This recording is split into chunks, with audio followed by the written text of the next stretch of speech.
நாளென் செய்யும் வினைதான் செய்யும் என நாடி வந்த கோலென் செய்யும் கொடுங்கூற்றியன் செய்யும் குமரேசர் இருத்தாலும் சிலம்பும் சதங்கையும் தண்டையும் சண்முகம் தோளும் கடம்பும் எனக்கு முன்னே வந்து தோன்றினேன்.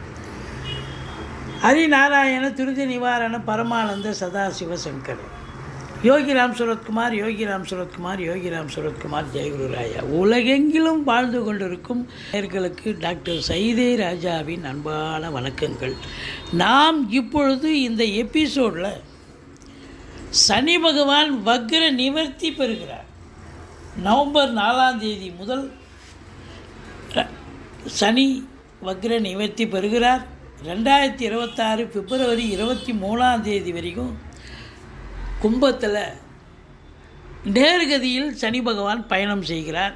அதனால் 12 ராசிகளுக்கும் எப்பேற்பட்ட பலனை வழங்கப் போகிறது இந்த சனி பகவான் வக்ர நிவர்த்தி பெறுவதால் கிடைக்கும் பலன்கள் என்ன என்பதை ஒவ்வொரு ராசிக்கும் பார்க்கலாம் வாங்க. இது நாள் வரைக்கும் உங்களுக்கு, அதாவது ஜூலை மாதம் முதல் உங்களுக்கு வக்ரகதியில் இருந்தார். இப்போது வக்ர நிவர்த்தி அடைகிறார். அதாவது சனி வக்ரமானது ஆனி 10 ஜூலை 26 வக்ரம் ஆரம்பம். இப்போ வக்ர நிவர்த்தி அடைவது ஐப்பசி 18 நவம்பர் 4ஆம் தேதி வக்ர நிவர்த்தி அடைகிறார்.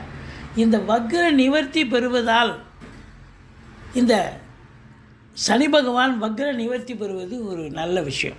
எந்த ஒரு கிரகமும் வக்ரம் பெற்றால் அது நெகட்டிவான பலனை தரும். நெகட்டிவ்னா அப்போ எதிர்மறையான பலனை தரும். ஒரு ராசிக்கு நல்ல பலனை தரக்கூடிய கிரகம் கெடுபலனை தரும். கெடுபலனை தரக்கூடிய கிரகம் வக்ரம் பெற்றால் நல்ல பலனை தரும். இதையும் தாண்டி ஒரு கிரகம் ஆட்சி பெற்ற கிரகம், இப்போ சனி ஆட்சி பெற்றிருக்கார், ஆட்சி பெற்ற கிரகம் வக்ரம் பெற்றால் நீச்ச பலனை தரும். அது மட்டும் இல்லை, முன்னீட்டு பலனை தரும்னு ஒரு கணக்கும் இருக்குது. இப்படி வக்ரம் அடைவதால் கிரகங்கள் பலனை இழக்கின்றன, அதாவது தன்னுடைய சக்தியை இழக்கின்றன. இப்போ வக்ர நிவர்த்தி பெறுவது மிக மிக சிறப்பு. நேர்கதியில் எந்த ஒரு கிரகமும் சென்றால் நல்ல பலனையே தரும் அப்படின்னு ஒரு கணக்கு. இப்போது இந்த சனி பகவான் பொறுத்தவரையிலையும் வக்ர நிவர்த்தி பெறுவது அநேக ராசிகளுக்கு ஒரு நல்ல விஷயங்கள் நடக்கும். இதனால் வரைக்கும் இந்த வக்ர கதியில் இருக்கும்போது பிரச்சனைகளை சந்திச்சிங்க. இன்னும் நேரம் நல்லா இருக்குது, ஆனால் எதுவும் முடிய மாட்டேங்குதையா, காரியம் நடக்க மாட்டேங்குதையான்னு இருந்தீங்க. இப்போ வக்ர நிவர்த்தி பெறுவதால் இனி பயம் இல்லை. சனி பகவான் உங்களுக்கு சனி கொடுத்தால் எவர் தடுப்பர், சனி கொடுத்தால் எவர் தடுப்பர். அப்போ உங்களுக்கு நிச்சயமாக எந்தெந்த ராசிகளுக்கு சனி பகவான் இனி யோகமான பலன்களை தரப்போகிறார் என்பதை, எந்தெந்த ராசிகளுக்கு பலன்கள் சுமாராக இருக்கும் இல்லை எச்சரிக்கையாக இருக்க வேண்டிய ராசிகள் என்பதையும் சொல்லப்போகிறோம். வாங்க ராசிக்குள் செல்லலாம். சனி பகவானால் பாதிக்கப்படுபவர்கள் 7 சனி, அஷ்டமத்து சனி, அர்த்தாஷ்டம சனி நடப்பவர்கள், சங்கடம் தீர்க்கும் சனி பகவானே மங்களம் பொங்க மனமொய் தெருள்வாய் சச்சிரவின்றி சனீஸ்வர தேவி இச்சகம் வாழ்க இன்னருள் தாத்தா. இந்த சுலோகத்தை சொல்லி சனிக்கிழமை தோறும் எள்ளெண்ணெய் தீபம் சனீஸ்வர பகவானுக்கு தனி சந்நிதி இருக்கும் கோயிலாக தேர்ந்தெடுத்து விளக்கு தீபம் போட்டுட்டு வாங்க. ஓரளவுக்கு தலைக்கு வர்றது தலைப்பாயோட போகும். இந்த சனி பகவான் பார்த்தீங்கன்னு சொன்னால் இப்போ நேர்கதியில் செல்கிறார், மிக சிறப்பு. இப்போ நேர்கதியில் செல்லும் பொழுது ஒரு ராசிக்கு சனி பகவான் 3, 6, 11 ஆகிய இடங்களுக்கு வரும் பொழுது அற்புதமான பலன்களை வாரி வழங்குவார்னு ஜோதிட கிரந்தம் சொல்கிறது. 3ஆம் இடம், 6ஆம் இடம், 11ஆம் இடம் ஒரு ராசிக்கு. அப்போது எல்லா ராசிக்கும், அதாவது 3 விதமாக இருக்குங்க. சூப்பராக பலன் இருக்கும், சுமாராக இருக்கும், இல்லை நெகட்டிவாக இருக்கும். அப்போது எப்படி எந்தெந்த ராசிக்கு பலன்கள் மாறுபடுகின்றன, வித்தியாசப்படுகின்றன என்பதையும் பார்க்கலாம். ஆனால் இந்த சனி பகவான் ஒரு ராசிக்கு கோச்சார ரீதியாக 3, 6, 11 ஆகிய இடங்களுக்கு வரும் பொழுது அற்புதமான பலன்களை வாரி வழங்குவார்னு ஜோதிட கிரந்தம் சொல்கிறது. வாங்க ராசிக்குள் செல்லலாம். இப்போது மேஷ ராசியை பார்க்க போகிறோம்.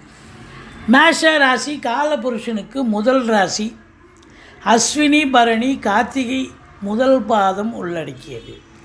இந்த மேஷ ராசியில் பிறந்தவங்களுக்கு இப்போ சனி வக்ரம் பெறுகிறார். இப்போது வக்ரம் பெற்ற சனி இன்னும் எவ்வளோ நாளுங்க இருப்பார் கும்பத்தில் அப்படின்னு நீங்கள் கேட்கலாம்.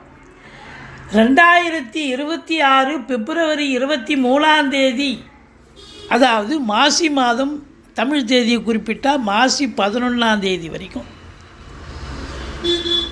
பிப்ரவரி 23, 2026 வரைக்கும் கும்பத்தில் தான் இருக்கார். அப்போ கும்பத்தில் நேர்கதியில் செல்லும் பொழுது நல்ல பலனை வாரி வழங்கக்கூடிய ஒரு நிலை. பாருங்கள், கோச்சார ரீதியாக சனி பகவான் ஒரு ராசிக்கு 3, 6, 11 ஆகிய இடங்களுக்கு வரும்பொழுது அற்புதமான பலன்களை வாரி வழங்குவார்னு சொன்னோம். இப்போ 3 மேஷத்துக்கு 11ஆம் இடம் ஆகிப்போகுது. சூப்பரா. அப்போது இனி இவ்வளோ காலமாக, அதாவது கடந்த ஜூலை 26 நீங்கள் ஏகப்பட்ட பிரச்சனைகளை சந்திச்சிங்க. நல்லது செய்ய வேண்டிய சனி பகவான் உங்களுக்கு கெடுதல் பண்ணார். தொழில் ரீதியாக பிரச்சனை கொடுத்தாரு, லாக் பண்ணார். வர வேண்டிய வசூல் பாக்கி அப்படியே நின்று போச்சு. தொழில் பெருசாக ஃப்ளரிஷ் ஆகலை. அதே நேரத்தில் உத்தியோகம் பார்த்துருந்தவங்களுக்கு உத்தியோகத்தில் நல்லது நடக்கும், ப்ரமோஷன் வர வேண்டிய நேரம், ஆனால் ஏதோ ஒரு காரணத்தால் ப்ரமோஷன் வரவில்லை. இப்படி சில நல்ல சம்பவங்கள் நடக்க வேண்டிய நேரம் இந்த சனி வக்ரம் பெற்றதால் நடக்காமல் போனோம். சில பேர் பார்த்திங்கன்னா புதுசாக கம்பெனி ஆரம்பிக்கணும், தொழில் ஆரம்பிக்கணும்னு நினச்சிருப்பாங்க. அப்படியே நினச்சிருப்பாங்க, ஆனால் அப்படியே ஸ்டாப் ஆகிட்டுருக்கு. இந்த விவசாயத்துறையில் கூட பார்த்திங்கன்னா இந்த காலகட்டம், சனி வக்ரமாக இருந்த காலகட்டம் ரொம்ப முடங்கி போனதுன்னு கூட சொல்லலாம். அதுலேயும் குறிப்பாக அந்த சனி பகவான் இரும்புக்கு காரகத்துவம் பெற்றவர். அப்போது இந்த தொழிற்சாலை, லேத் ஃபேக்ட்ரி, சின்ன தொழிற்சாலையாக இருக்கலாம், பெரிய தொழிற்சாலை, எல்லாத்துலேயும் பார்த்திங்கன்னா சரியாக ப்ரொடக்ஷனால் அந்த கமாடிட்டி, அது பொருள் விற்க மாட்டேங்குது. இல்லை பொருள் விற்றுட்டால் ப்ரொடக்ஷன் ஆகிறதுக்கான வாய்ப்புகள் அங்கே கூடி வராமல் இருந்தது. இப்படி ஏதோ ஒரு காரணங்களால் தொழில் சரியாக போகலை அப்படிங்கிற ஒரு கான்செப்ட் இந்த வக்ரம் பெற்ற காலங்களில் ஏதோ பேருக்கு நான் கம்பெனி நடத்தினேன், பேருக்கு தொழில் பண்ணேன், உத்தியோகம் பண்ணேன்ற ஒரு நிலை தான் இருந்தது ஒழிய திருப்திகரமான சூழல் இல்லை. இனி இந்த மேஷ ராசியில் பிறந்த அன்பர்களுக்கு சனி வக்ரம் ஆகிடுறார், வக்ர நிவர்த்தி ஆகிடுறார். அப்போது நேர்கதியில் பயணம் செய்கிறார். அப்போ 11ஆம் இடத்தில் இருப்பது என்பது சால சிறந்தது. சூப்பருங்க, அற்புதமான பலன்களை வாரி வழங்க போகிறார். இனிமேல் எதெல்லாம் உங்கள் தடங்களாக இருந்ததோ, வேலைவாய்ப்பு கூட முயற்சி பண்ணியிருப்பீங்க. மேஷராசி அன்பர்களுக்கு வேலைவாய்ப்பு, இந்த சினிமா இண்டஸ்ட்ரி டெக்னீஷியன், இப்போ கம்பெனியில் வேலைவாய்ப்பு, இல்லை அரசு உத்தியோகம், தனியார் துறை, இப்படி ஏதாவது ஒரு வேலை வாய்ப்புக்காக முயற்சி பண்ணவங்க கூட காலதாமதமாச்சு. இன்னையா மேஷராசிக்கு 11ல் சனி பகவான் இருந்தால் இப்போ அற்புதமான பலனை தருவான்னு சொன்னாங்க, ஆனால் நடக்கலையே அப்படின்னு நீங்கள் வருத்தப்பட்ட காலம். ஜூலை மாதம் முதல் June, July, August, September, October, ஆனால் இந்த 4 மாத காலம் ரொம்ப நொடிஞ்சிட்டிங்க அப்படின்னு நம்ம சொல்லலாம்.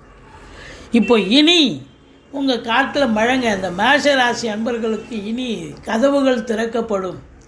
உங்களை பொறுத்த வரலையும் நேரம், நல்ல நேரம் வந்தாச்சு. இனி சாதிக்கக்கூடிய ஒரு நேரமே, கண்டிப்பாக சாதிப்பீங்க. அதாவது என் தொழில் ரீதியாக ஆகட்டும், உத்தியோக ரீதியாக ஆகட்டும், எல்லா நிலைகளிலும் உங்களுக்கு இனி நடக்கக்கூடிய பலன்கள் அற்புதமான பலன்கள். சனி பகவான் அற்புதமாக கொடுப்பார்.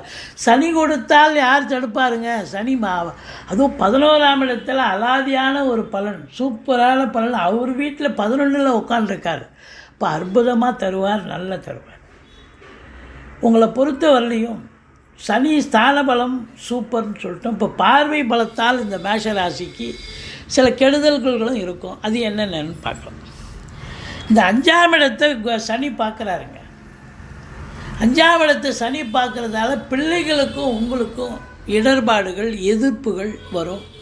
பிள்ளைகள் அவங்க என்ன கோர்ஸில் சேர்ந்து படிக்கணுமோ அதை சேர்த்து படிக்க வைக்க. அவன் உனக்கு கோர்ஸ் கேட்பான், அது சேர்த்து வைக்க முடியாத சூழ்நிலை உங்களால் நடக்கும். அப்போது வேறு ஒரு கோர்ஸ் அப்போது பிள்ளைகளுக்கும் உங்களுக்கும் கான்ட்ரவர்சி வரும். பூர்வீக சொத்தில் யாராவது எதாவது பிரச்சனையை ஏற்படுத்துவாங்க. இது நாள் வரைக்கும் நல்லா போச்சுங்க, இப்போ பஞ்சாயத்து கோர்ட்டுன்னு ஆகிப்போச்சிங்க, போலீஸ் ஸ்டேஷனு சுற்றிட்டுருக்குறேங்க அப்படின்னு ஒரு சில நிலைகளும் வரலாம். அதனால் நல்லதே நடக்கும்னு சொல்ல முடியாது. பார்வை பலம் 5ஆம் இடத்தை பார்க்குறதால இருந்தாலும் 11இல் சனி இருப்பது ஜெயிப்பது நீங்கள் தான் அப்படின்ற ஒரு நிலை இருக்குது. குழந்தை பாக்கியம் இல்லாதவர்களுக்கு அது கொஞ்சம் தடைகள் ஏற்படக்கூடிய ஒரு நிலை இருக்கிறது. மற்றபடி ராசியை சனி பகவான் பார்க்குறார். பழைய நிலை மாதிரி நீங்கள் அப்படி தான் இருப்பீங்க, மந்திரிச்சு விட்ட மாதிரியே இருப்பீங்க. மற்றபடி குறை ஒன்றும் இல்லை. இனி இந்த மேஷ ராசிக்கு மேன்மையான காலம், யோகமான காலம். உங்கள் காட்டில் மழை அப்படின்னு சொல்லணும். குறை ஒன்றும் இல்லை மறைமூர்த்தி கண்ணா.